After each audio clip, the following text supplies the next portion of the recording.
Bonsoir Stéphane Foucard. Bonsoir. Vous êtes journaliste au Monde, spécialiste de l'environnement. Vous avez également reçu le prix européen du journalisme d'enquête et vous publiez ce livre, Au seuil, et le monde devint silencieux. C'est un livre passionnant. Vous nous emmenez dans les coulisses de l'industrie des pesticides. On va le voir, ça fait froid dans le dos. Mais avant cela, Stéphane Foucard, je voulais revenir sur ce titre, et le monde devint silencieux. Pourquoi silencieux ?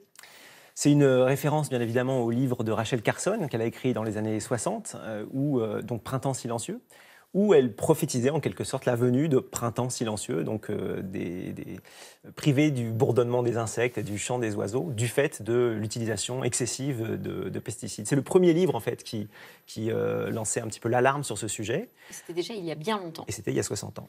Vous dites aujourd'hui que la disparition des insectes, c'est un phénomène gigantesque dont l'énormité dépasse tout ce que nous pouvions imaginer. Vous parlez carrément d'effondrement de masse. Bah oui, c'est les chiffres qui parlent d'eux-mêmes. Aujourd'hui, les chiffres les plus précis dont on dispose, ils proviennent d'Allemagne, d'une étude qui a été publiée en 2017 sur 63 zones protégées entourées par des grandes cultures, et sur lesquelles des chercheurs ont relevé année après année la quantité d'insectes volants récupérés dans des pièges. Et ce qu'ils ont mesuré, c'est un effondrement de 75% jusqu'à 80% quand on mesure au milieu de l'été, du poids d'insectes capturés chaque jour. Les papillons... Les abeilles, les papillons, les bourdons, les cirfes, les coccinelles, enfin tous les insectes ailés. Donc c'est un effondrement absolument gigantesque. Quand on parle aujourd'hui à des entomologistes de ce qu'ils pouvaient imaginer il y a ne serait-ce que 30 ou 40 ans, aucun d'entre eux ne pouvait imaginer un effondrement aussi rapide et aussi important de toute l'entomofaune, en fait. L'entomofaune qui est donc l'environnement l'entomofaune, c'est l'ensemble des insectes, voilà. Alors, dans votre enquête, vous pointez du doigt les principaux responsables, et ce sont les pesticides nouvelle génération. Ces produits sont les plus efficaces jamais imaginés, écrivez-vous. Mais ça, on a tendance à l'oublier, et pour cause... Ça correspond à une stratégie de l'industrie agrochimique. C'est ce que vous décryptez dans votre livre.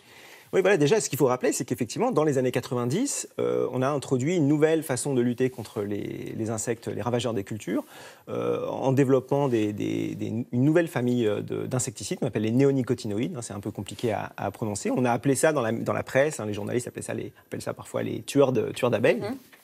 Malheureusement, ils ne tuent pas uniquement les abeilles. En fait, ils tuent beaucoup plus les autres insectes que les abeilles. Et on les a utilisés d'une certaine manière, différente. Pas en pulvérisation, comme on a tendance à l'imaginer, nous autres. En pulvérisation, quand il y a une attaque de ravageurs, quelque chose comme ça, non. On a traité directement les semences, on a enrobé les semences de toxiques, ce qui fait que les plantes, quand elles poussent, sont elles-mêmes insecticides. Chaque tissu de la plante, des racines à la tige, en passant par la fleur, le pollen, le nectar, tout ça est imprégné par le toxique. Et donc on a créé, en quelque sorte, des paysages insecticides. Alors, au fil de votre enquête, on plonge dans les coulisses, je le disais, de l'industrie agrochimique. Et alors, on découvre des stratégies absolument redoutables, des manœuvres, des arnaques pour finalement manipuler l'opinion. Quelle est celle qui vous a le plus frappé ?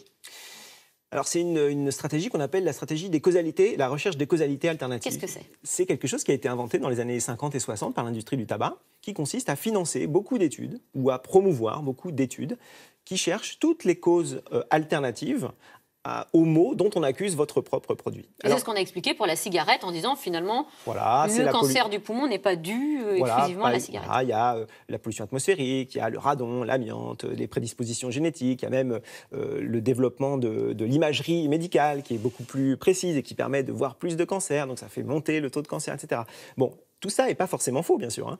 Mais si vous retirez la cigarette du tableau, vous avez résolu quand même une grande part du cancer du poumon. Là, c'est pareil pour les pesticides. Là, il y a quelque chose qui ressemble beaucoup. Vous vous souvenez certainement que dès le début des années 80, le milieu des années 90, quand les apiculteurs français commençaient à tirer la sonnette d'alarme parce que leurs abeilles disparaissaient, eh bien, on a dit oui, mais c'est les pratiques apicoles qui sont problématiques, c'est les maladies de l'abeille, etc., etc. Mais aujourd'hui, on voit bien que les maladies de l'abeille, les mauvaises pratiques apicoles, si elles existent, elles ne peuvent pas expliquer le déclin des bourdons, le déclin des libellules, des papillons, des cirfes et de tout le reste du monde des insectes. Alors, pour lutter contre les pesticides, là, il y a ceux dont vous parlez qui enrobent les semences mêmes, mais il y a aussi ceux que l'on répand. On a beaucoup entendu parler ces derniers temps de ces maires qui font de la résistance, notamment le maire de Languette en Bretagne qui a pris un arrêté anti-pesticides pour éviter que ça s'approche trop près des habitations.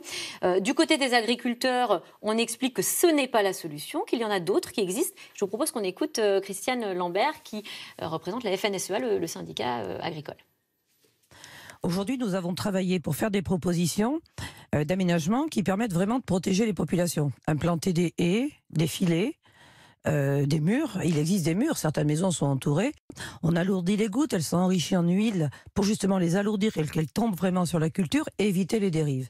Bon, alors des haies, des barrières, des huiles qui alourdissent les pesticides vaporisés, ça, ce sont des efforts efficaces ? Ah oui, certainement. Certainement, ce sont des efforts que les agriculteurs font pour essayer de limiter un petit peu l'impact de leurs produits. Maintenant, est-ce que ça porte vraiment ? C'est toujours très difficile d'étudier l'impact de ces produits sur les populations parce que simplement, il faut suivre les populations sur un temps très long pour voir d'éventuelles maladies survenir. Puis après, c'est toujours très difficile d'attribuer telle maladie, tel excès de maladie à tel ou tel produit parce qu'il y a énormément de substances qui sont utilisées. Donc, c'est très difficile de pointer celles qui sont les plus problématiques pour les riverains. Et alors, vous dites justement, il y a énormément de substances utilisées. On a quand même l'impression qu'on ne peut pas éviter d'être contaminé.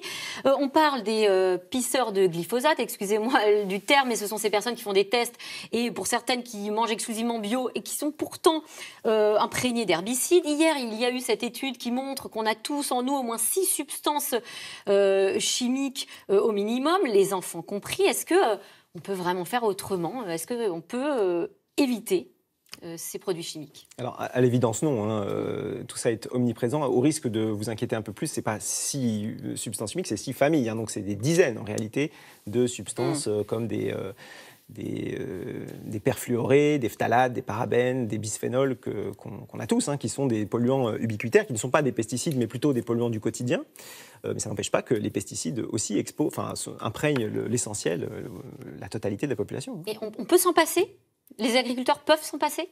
Alors, c'est une question à laquelle il est très difficile de répondre, parce que ça dépend des agricultures. Il y a une agriculture en France qui est très intensive, très exportatrice, et qui, elle, a beaucoup de mal de se passer de ces produits, tout simplement parce qu'ils sont mis en concurrence avec d'autres agriculteurs sur les marchés internationaux, d'autres agriculteurs qui ne sont pas forcément soumis aux mêmes normes, qui ont probablement moins de contraintes environnementales ou sociales, etc.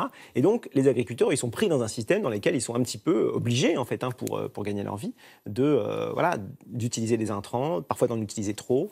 Mais encore une fois, c'est très difficile de dire ce sera impossible sans telle molécule.